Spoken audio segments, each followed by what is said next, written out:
"Excuse me, this is my seat," Michael Harris said calmly, pointing at 2A. He had just stepped onto the plane, ready for a few hours of quiet after a grueling week, but his piece stopped short at row 2. Sitting there, handbag neatly tucked and sparkling water in hand, was a blonde woman in a cream blazer who barely looked up from her phone. What would you do if someone stole the seat you paid for and the airline told you to move? Picture this. You've just finished a grueling week of meetings. The kind where your phone never stops buzzing. Your calendar is stacked from sunrise to sundown. And even your coffee feels like it needs coffee. That was the week Michael Harris had in Phoenix, Arizona. He was ready to shut it all off. No calls, no emails, just him, a window seat, and a few hours of silence before finally making it home to Dallas. Except this wasn't going to be that flight. Michael arrived at Phoenix Sky Harbor International Airport early, something he always did. He hated rushing. He liked walking slow, scanning the terminal, listening to the chatter of families wrangling kids, couples bickering over gate changes, business people with heads buried in laptops. Airports were their own little worlds. And he'd learned long ago that you could read a lot about society just by watching how people treated each other in those in-between spaces. He rolled his leather carry-on behind him, checked the monitor to confirm his gate, and headed toward the Delta Sky Lounge.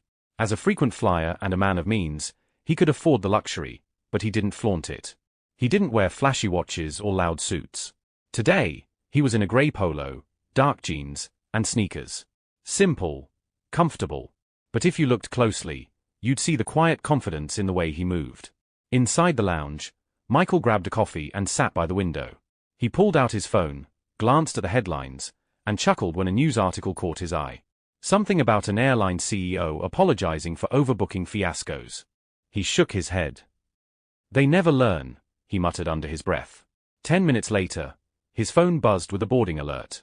He drained the last of his coffee, adjusted his jacket, and made his way toward the gate.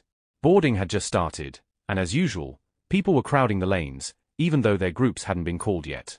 He sighed, tightened his grip on the handle of his carry-on, and scanned the boarding area. That's when he noticed her. A woman in her mid-40s, blonde hair cut neatly to her shoulders, pearl earrings, a cream-colored blazer. She had the look of someone who was used to getting her way, confident, maybe a little too much. She was standing near the first-class line, glancing down at her phone, occasionally tapping her foot impatiently. Michael didn't think much of it, just another passenger eager to get on board. When his group was called, Michael stepped forward, handed his phone to the gate agent, and was waved through. He walked the jet bridge calmly, grateful to be minutes away from sitting down. His first-class seat, 2A window, was waiting. That seat wasn't just a piece of fabric to him. It represented something earned. Long hours, late nights, sacrifices. He had built his tech company from scratch, endured skepticism, fought through barriers, and now that seat was his small piece of peace. But peace, as he was about to find out, was not on the menu today. Because when Michael stepped onto the plane and turned toward his row, his seat 2A was already occupied, and not by accident. But before we get into that heated moment, let's sit with Michael for a second longer because the Real storm is only beginning. Michael paused in the aisle, blinking once as if his eyes had played a trick on him. Row 2, window seat, his seat. But sitting there, already settled with her handbag tucked neatly against the side and a glass of sparkling water in hand, was the same woman he'd noticed at the gate. She looked up, gave him a polite half-smile, and then went back to scrolling on her phone. No hesitation, no sign of realizing she was in the wrong spot. Michael cleared his throat. "Excuse me," he said calmly. "I think you might be in my seat. That's 2A, right?" The woman glanced at him again, her smile tightening. "I'm in 2A, she replied confidently, as though the conversation was already over. Michael tilted his head slightly, keeping his voice even. "I don't think so. My boarding pass says 2A. You might want to double-check yours." For a split second, she hesitated, but then her posture stiffened. She held up her phone with a mobile boarding pass displayed. "It says 2A right here," she announced loud enough for the man in the aisle behind Michael to raise an eyebrow. Michael leaned closer. He didn't want to cause a scene. He studied the screen quickly, except it didn't say 2A.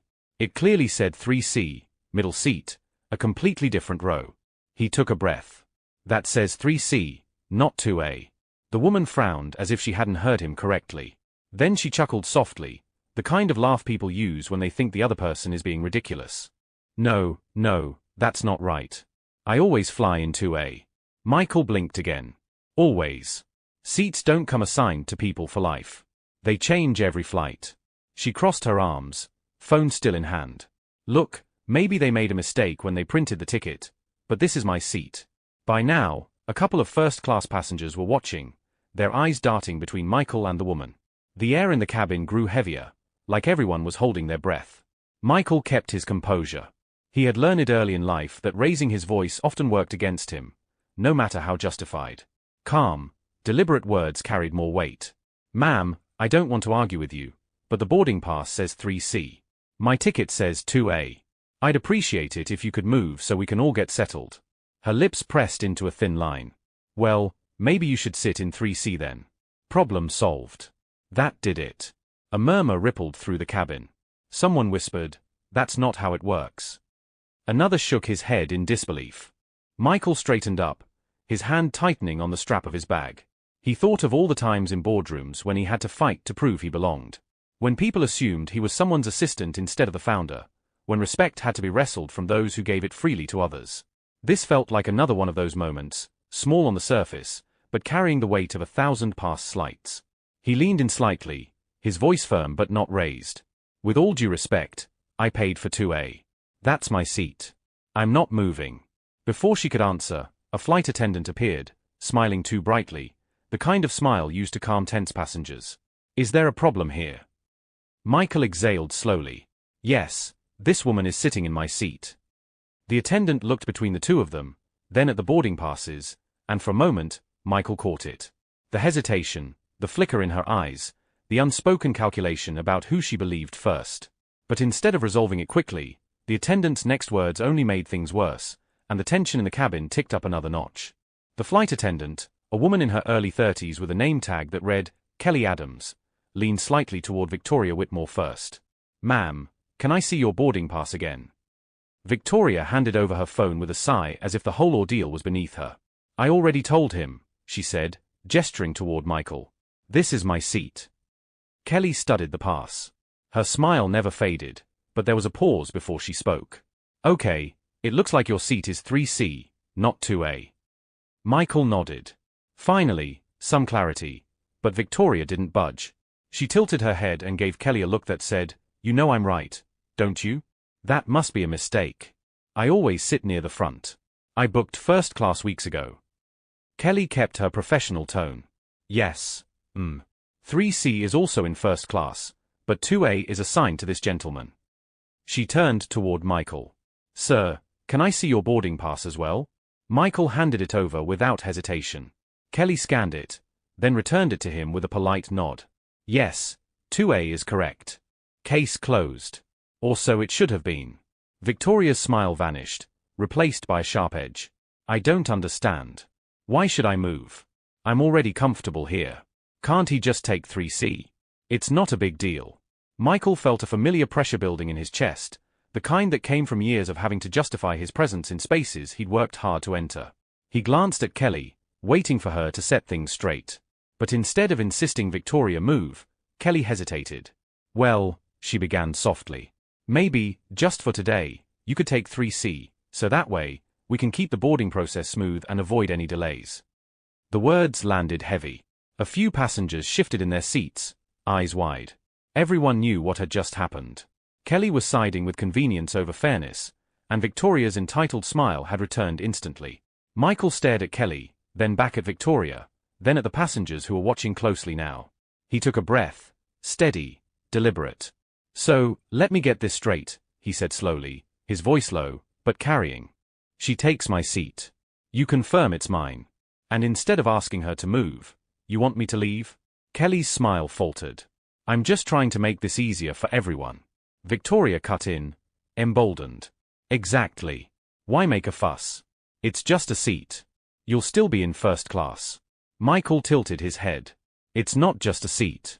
It's about respect. I followed the rules. I paid for this spot, and now you're telling me it doesn't matter. The silence in the cabin thickened. A man across the aisle muttered, He's right. A woman in the back added, This isn't fair. But Victoria crossed her arms, digging in. I've been a loyal Delta customer for 15 years. I don't think one little mistake should ruin my flight. Michael let out a dry laugh. Funny, I've been a loyal customer, too. And on top of that, I happen to own stock in this airline, so maybe I have just as much right to expect respect. That got Victoria's attention. Her eyes flickered, but she still didn't move. Oh, please. Everyone says they're an investor these days. Kelly looked trapped, caught between trying to appease one passenger without upsetting the other, but her indecision only made things worse. More voices in the cabin joined in now, some siding with Michael, others whispering to their neighbors about entitled people. Michael's patience was thinning. He leaned forward slightly, his voice quiet but firm. The kind of tone that made people stop and listen. I'm not moving. I've dealt with this kind of thing before. Always being asked to step aside, to take the lesser option, to make it easy for everyone else while my dignity gets checked at the door. Not today, Victoria scoffed. But there was a flicker of doubt in her eyes now. She glanced at Kelly, expecting backup. Kelly opened her mouth, but before she could speak, the captain's voice boomed over the intercom, announcing final boarding and reminding everyone to take their seats quickly. The timing was perfect and terrible because the cabin wasn't settling. It was simmering. But what came next was the moment Michael decided this wasn't going to be just another slight he let slide. It was going to be the turning point. Kelly, still standing awkwardly in the aisle, tapped her earpiece and whispered something to another crew member at the front. Within seconds, a second attendant arrived. A tall man with neatly trimmed hair and the kind of smile that seemed more rehearsed than genuine. His name tag read, Mark Johnson. What's going on here?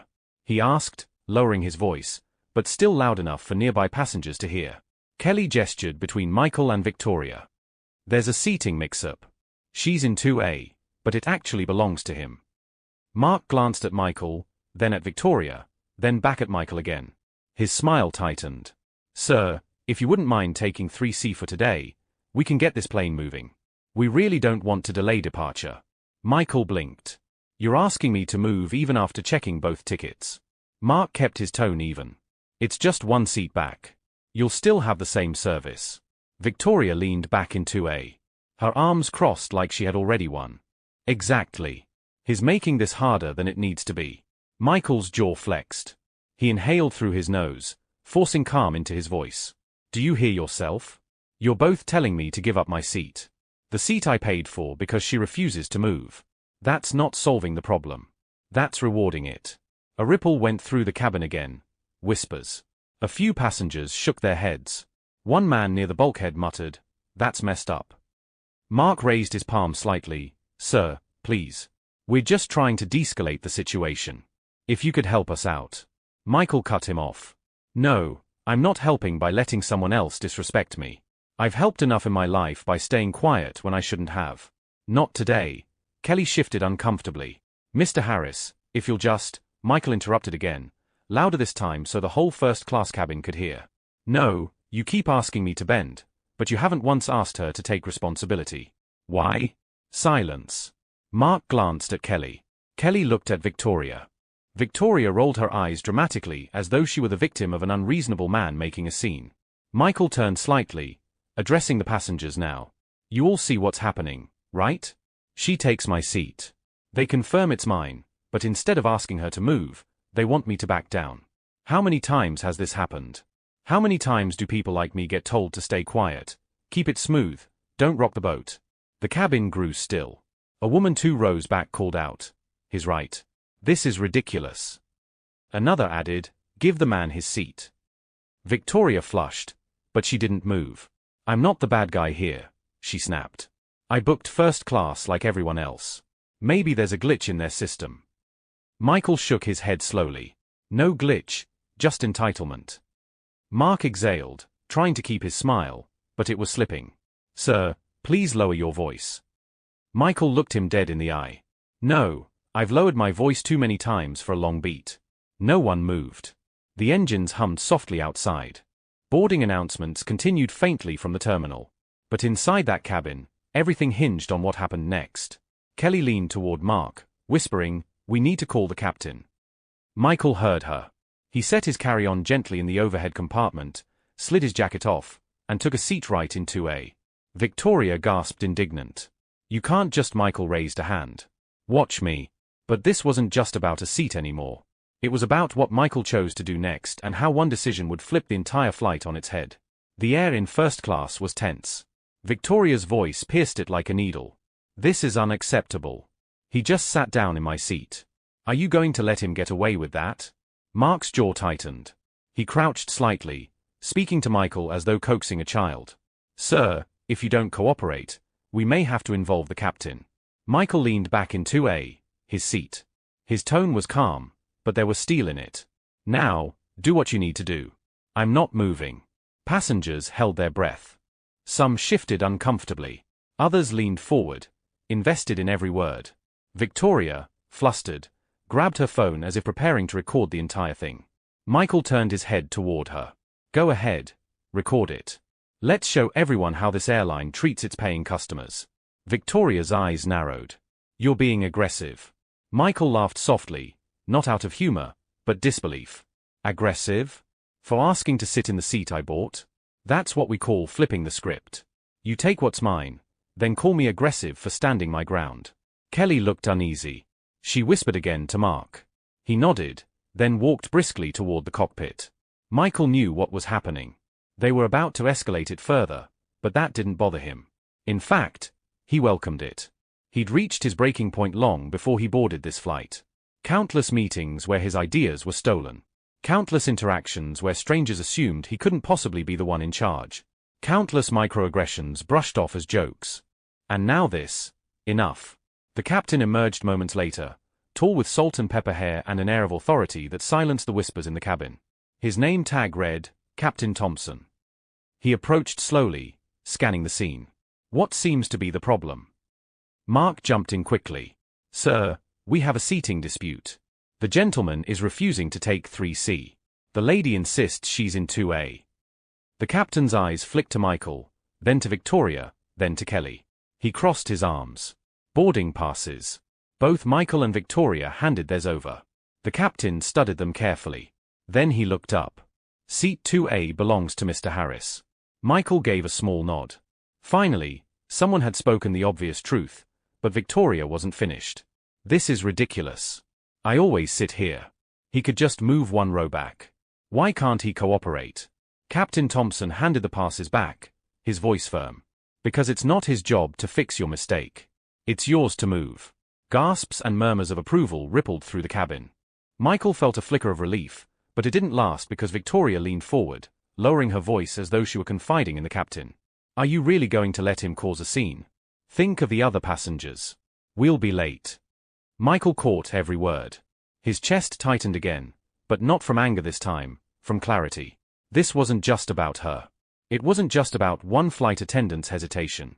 It was about a system that always asked him to compromise, him to move aside, him to shrink for the sake of everyone else's comfort. He stood up slowly, drawing every eye in the cabin. His voice was steady, carrying the weight of years of silence. You know what? If this plane can't leave on time because people refuse to acknowledge something as simple as the truth, then it won't leave at all. Not until this is handled properly. The captain frowned. Sir, Michael cut in. I'm not asking.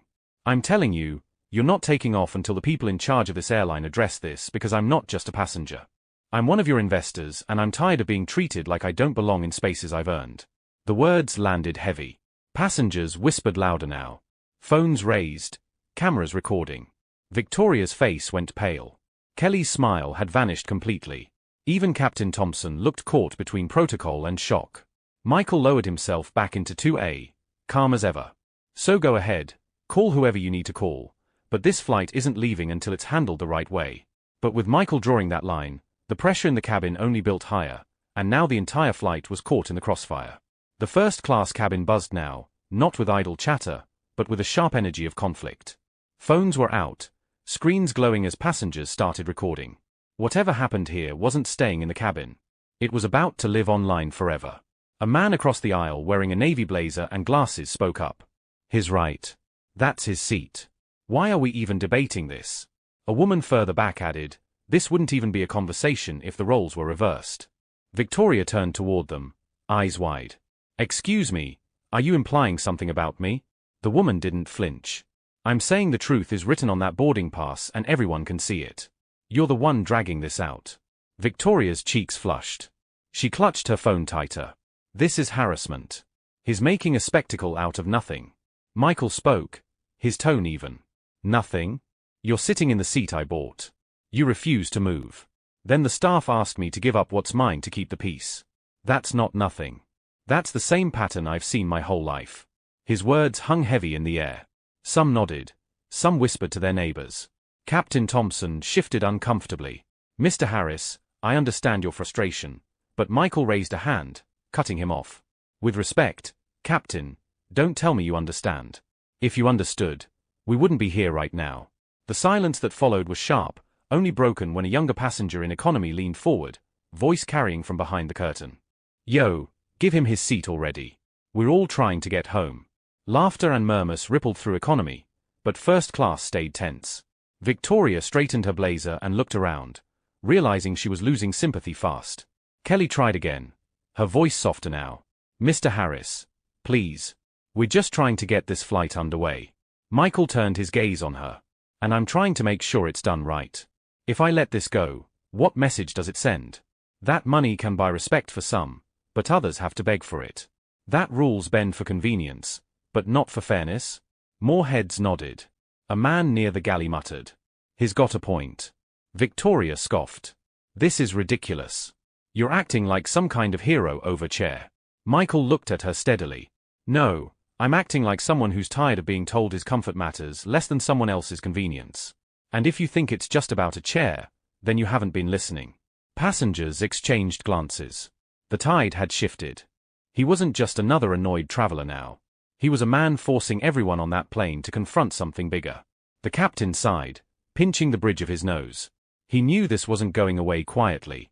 All right, I'm calling operations, he muttered, disappearing back into the cockpit. Victoria slumped in her seat, refusing to move, her pride holding her hostage. Michael leaned back, calm, but unyielding. He'd drawn his line, and he wasn't moving it. 10 minutes passed, then 15. The cabin door was still open. Boarding was complete, but the plane wasn't pushing back. A murmur ran through the passengers as the delay dragged on. Some grumbled about missing connections. Others whispered that this was history in the making. A few cheered Michael quietly like teammates supporting a captain. Finally, the intercom crackled. Captain Thompson's voice echoed overhead. Ladies and gentlemen, we are experiencing a delay. Please remain seated. We'll update you shortly. Gasps filled the cabin. Michael's eyes stayed forward, steady. He had done exactly what he said, grounded the flight. But the real showdown was still to come because airline management wasn't about to let this play out without stepping in. The cabin door swung open again and two new figures stepped inside. They weren't flight attendants. They weren't pilots. They were from the airline's ground operations management. One was a woman in a navy pantsuit with a badge clipped to her pocket. The other, a man with a tablet tucked under his arm, eyes sharp and already scanning the situation. The woman spoke first. Good evening. I'm Angela Carter, operations manager for Delta here in Phoenix. We've been made aware of a dispute involving seat assignments. We're here to resolve this quickly. Victoria perked up, straightening as though salvation had arrived. Finally. Thank you. This man has been refusing to move. He's holding up the whole plane. Angela didn't respond right away. She held out her hand. Boarding passes, please. Michael handed his over without hesitation. Victoria, a beat slower, did the same. Angela compared them. Then raised her eyes. Seat 2A belongs to Mr. Harris. Seat 3C belongs to Miss Whitmore. The cabin exhaled. Passengers murmured again, this time louder. Some clapped softly. Victoria's face flushed red. Still, she wasn't giving in. That can't be right. I booked this seat. There has to be a mistake in your system. Angela's tone sharpened. The system is not mistaken. Mr. Harris's ticket is valid. You are in the wrong seat, Victoria sputtered, her words tumbling. But I've flown this route before. I always sit here. I shouldn't have to move. Angela folded her arms. Miss Whitmore, you'll need to move to your assigned seat. Now Victoria froze. Her pride battled with reality, but the weight of dozens of eyes burning into her back was undeniable. Michael watched her silently, not gloating, just steady. The man with the tablet finally spoke. For the record, Mr. Harris is also a shareholder in this airline. His account is flagged as high value.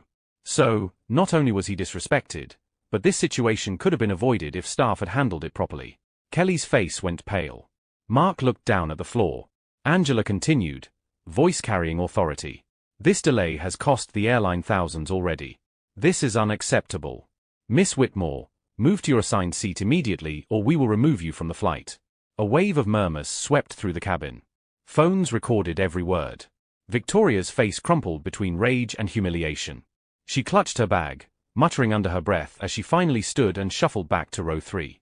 Passengers applauded softly. A few clapped louder, turning the moment into a quiet victory. Michael didn't smile. He didn't clap. He simply adjusted his jacket, sat comfortably in 2A, and looked out the window. Angela turned to him. Mr. Harris, on behalf of Delta, we deeply apologize. This should never have happened. Michael met her eyes. You're right. It shouldn't have, but it did, and I want to make sure your people learn something from it. Angela nodded firmly. They will. She shot a look at Kelly and Mark, who both shifted uncomfortably. With that, Angela and the man with the tablet exited the plane. The cabin door closed, the engines revved, passengers settled, buzzing with the story they'd all carry long after landing. But as the plane finally prepared to take off, the lesson of that night wasn't about seats or delays. It was about what happens when one man refuses to shrink in the face of disrespect. The cabin lights dimmed as the plane pushed back from the gate. The tension that had filled the air for nearly half an hour slowly gave way to a tired but buzzing energy. People whispered, some still shaking their heads at what they had just witnessed. Others, phones in hand, tapped furiously, no doubt uploading clips to social media before the plane even left the ground. Michael sat quietly in 2A, gazing out the window as Phoenix disappeared beneath him. He didn't smile. He didn't gloat, but there was a calmness inside him, a steadiness he hadn't felt in a long time. He hadn't just claimed a seat. He had claimed his dignity in front of strangers who now couldn't unsee the truth. Victoria, 3 foot behind him in 3C, stayed silent. The earlier bravado had drained from her face. Every so often, she shifted in her seat, but she never spoke another word. She didn't have to. The lesson wasn't for her alone. It was for everyone who had watched the way a simple situation spiraled because people were too willing to excuse the wrong person. Hours later, as the plane landed in Dallas, Michael gathered his things calmly. Passenger stopped him as he walked down the aisle. Good on you, man, one said, clapping his shoulder. You spoke for a lot of us tonight, another added. Michael nodded politely, offering only a quiet, thank you. He didn't need applause. He needed change. Outside the terminal, he pulled out his phone and drafted an email. Not to friends, not to family, but directly to the board of directors of the airline where his voice carried weight. He wasn't asking for an apology. He was demanding accountability, training, structural changes. Because if it happened to him, it could happen to someone else who didn't have the platform to fight back. This wasn't about a chair in the sky. It was about respect, fairness, and the courage to stand firm when it's easier to stay silent. The truth is, life will hand you moments where shrinking feels safe, but standing tall is necessary. Where giving in keeps the peace, but drawing a line changes the game. Michael's decision to say not today grounded more than just a plane. It grounded an entire room of people in the reality that respect must be given where it's due. And that's the takeaway. Sometimes the fight isn't about what's in front of you. It's about everything that came before it and everything that will come after. So the next time you're faced with a situation where you know you're in the right, ask yourself, will you shrink to make others comfortable or will you stand calmly but firmly for what's yours? If this story made you think, share it with someone who needs to hear it. Respect shouldn't be optional.